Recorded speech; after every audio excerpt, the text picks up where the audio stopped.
Hey, USA.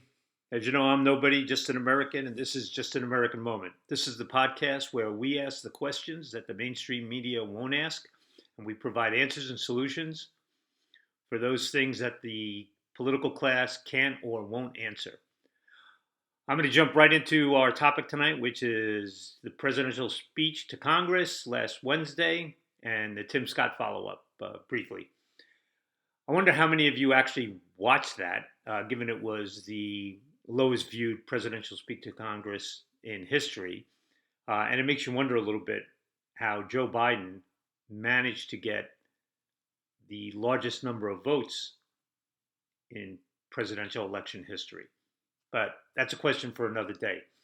You know, watching the pundits and the president speak the other night, I realized why I wrote my book, I'm Nobody, Just an American.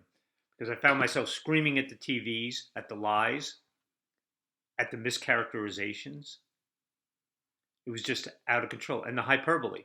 It was all out of control. You know. And by the way, how many of you saw the hypocrisy in our government watching that? There we had only roughly 200 members of Congress and additional personnel in the hall, and they were all wearing masks, and yet they were all vaccinated. And yet our government keeps telling us, go get vaccinated. I mean, Nancy Pelosi and Kamala Harris sitting behind the president wearing masks. They were all vaccinated. So what's going on? You got to wonder. It's just the height of hypocrisy. In the limited amount of time I have, I'm going to go over the specific aspects of the speech. He offered a litany of ideas, many of them very, very scary. And so I think I'll review that in detail for you. There are a number of things he never talked about, like the border crisis, and of everything out there, that's something that should have been at the top of his list. But that's Joe for you. The one thing we did learn from the speech is that the Biden plans and the proposed legislations has a $6 trillion price tag. $6 trillion. $6 trillion that people who've never had a job, who've never managed businesses, who few have worked in the real world, have never made a payroll, have never invested their own money and put it at risk, are now going to tell us what to do with $6 trillion of taxpayer money, folks. Your money, not the other guy, your money. That's freaking scary. You know, and part of the problem with the entire Biden administration is they're anachronistic in their thinking. I mean, Joe Biden now thinks he's Franklin Delano Roosevelt. And his ideas are equally antiquated.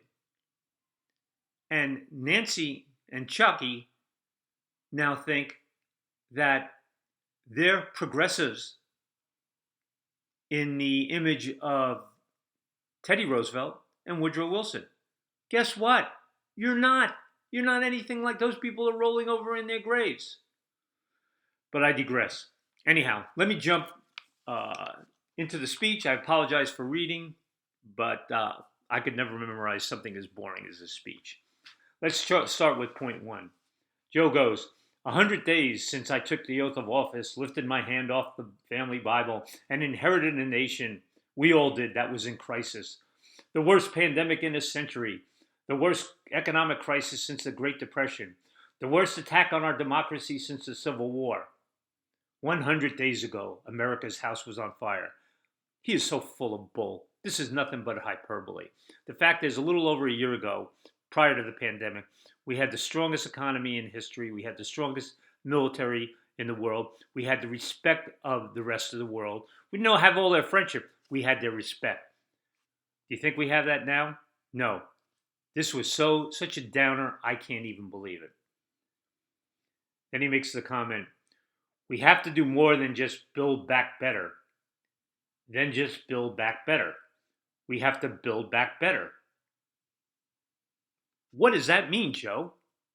And this comes right from his transcript. What does that mean?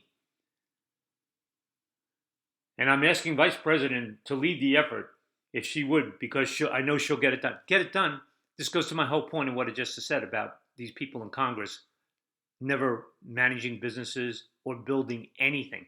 And we're putting Kamala in charge? Is that what you all want, America? I lived in California for a very long time. I know Kamala. You don't. For too long, we failed to use the most important word when it comes to meeting the climate crisis: jobs, jobs, jobs. For me, when I think climate change, I think jobs. Joe, you must have your head either in the clouds or in a much darker place. Because when I hear climate crisis, I hear money, money, money. And Joe, you've forgotten very quickly. Anybody ever hear of a company called Solyndra? Who we took $500 million of taxpayer dollars and threw it away on them? They were a solar panel company, which, and I can say this because I was a CEO in the solar industry at the time. We put $500 million of taxpayer money into a company that we knew would fail. At least we in the industry knew. As for Joe and Barack, I don't think so. Next quote: Buy American, buy American. Joe, what do you think for 4 years Make America Great Again meant? Maybe you ought to go back and listen to some of Trump's speeches. Maybe you'd have a better grasp of it. Next comment: so many of you, so many of the folks I grew up with, feel left behind, forgotten, in an economy that's so rapidly changing. It's frightening. I want to speak directly to you because if you think about it, that's what people are most worried about. Can I fit in?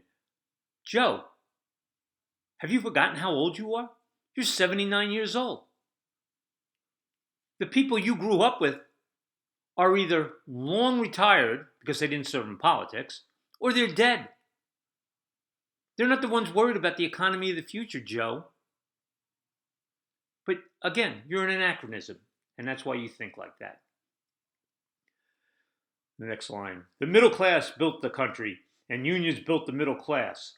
So that's why I am calling on Congress to pass the Protect the Right to Organize Act, the PRO Act, and send it to my desk so we can support the right to unionize. Joe, guess what? Only 6% of the US workforce are members of private unions. 6%. You know, you could never unionize in Silicon Valley. It wouldn't work.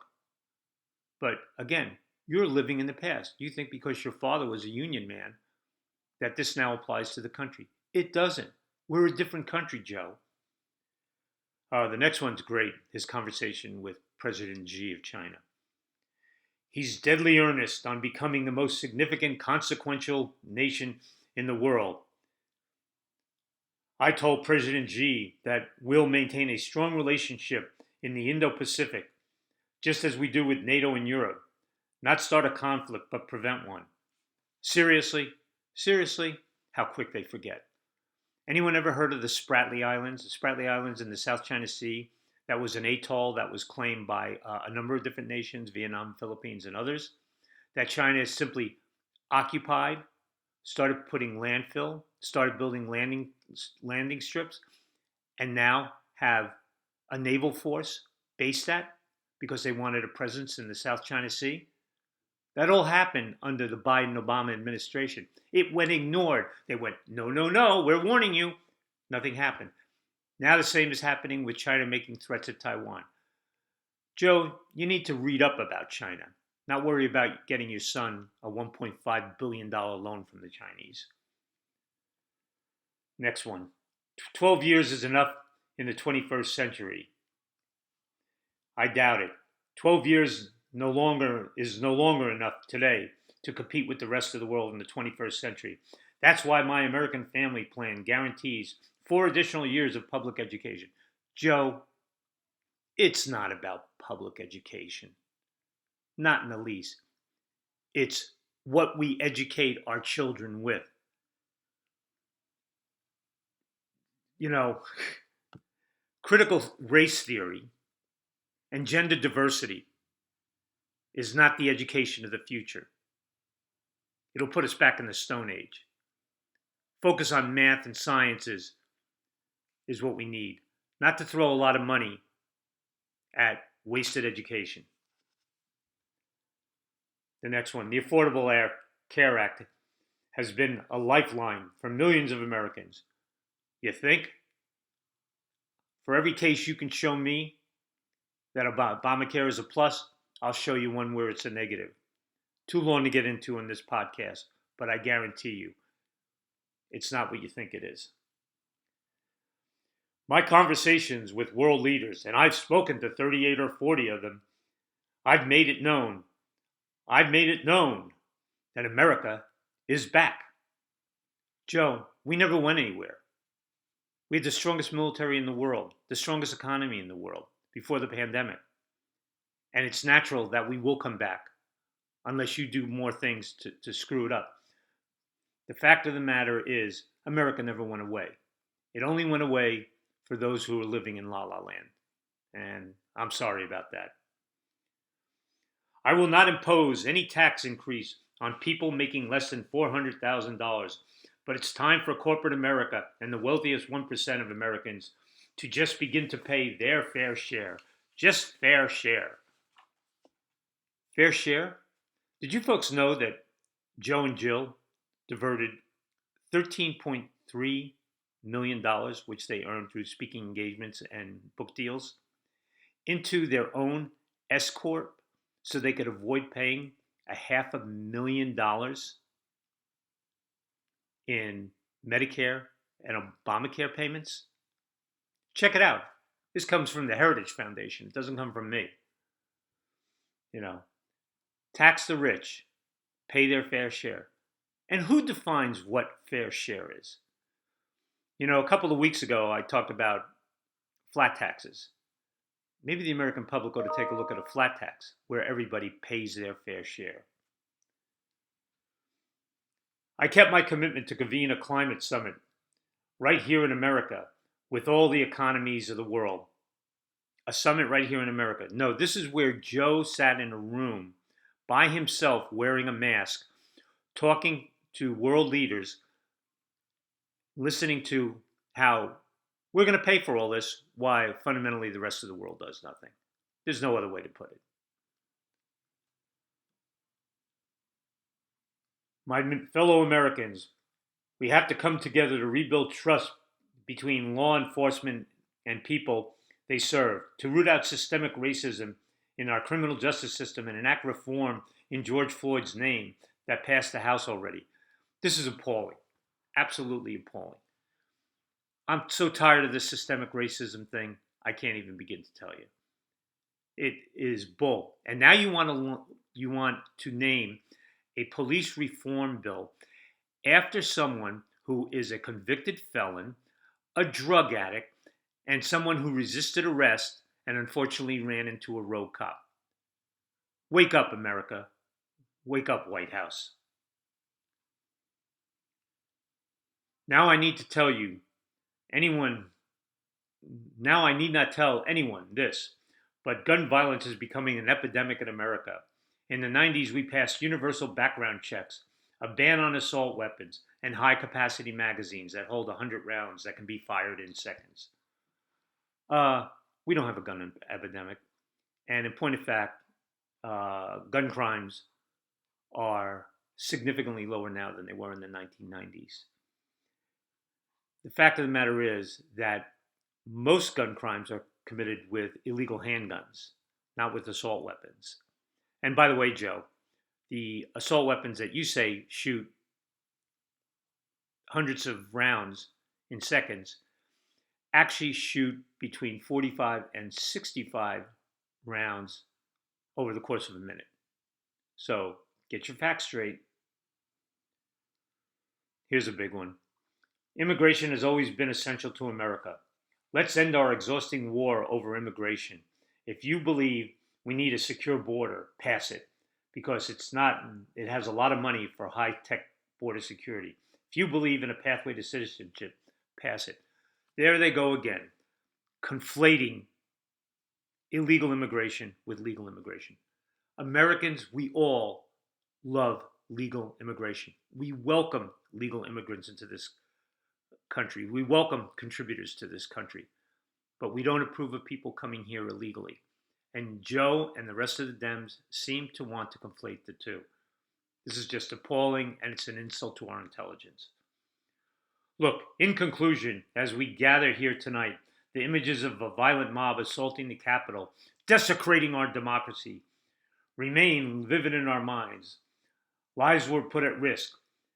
Many of your lives. Lives were lost. Extraordinary courage was summoned. Let me tell you, folks, what happened at the Capitol was not an assault on democracy. It was a handful of idiots, many dressed in stupid costumes, who decided to enter the Capitol in an unruly fashion. There were not multiple deaths.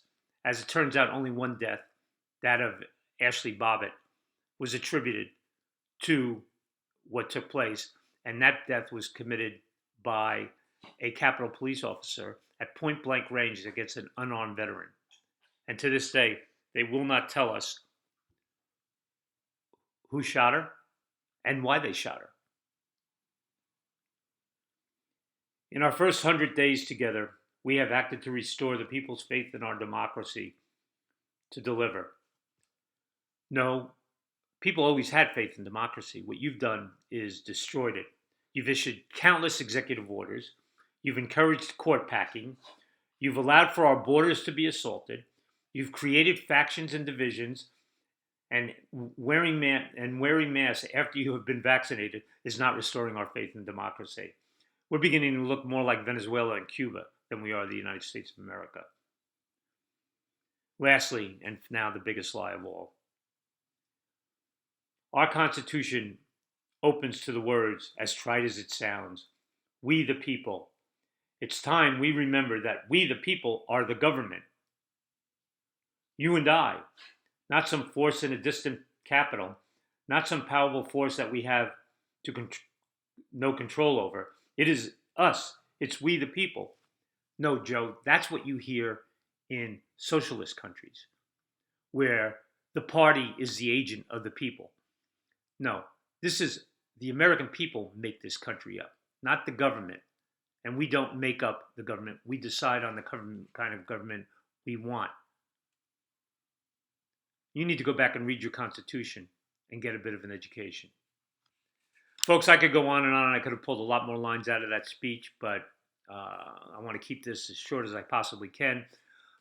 I'm asking you to please go out, check out the book. The real value in this book is it's written by nobody, just an American, and it shows that we, the people, have the real American solutions. So thanks for checking us out. We'll see you next week.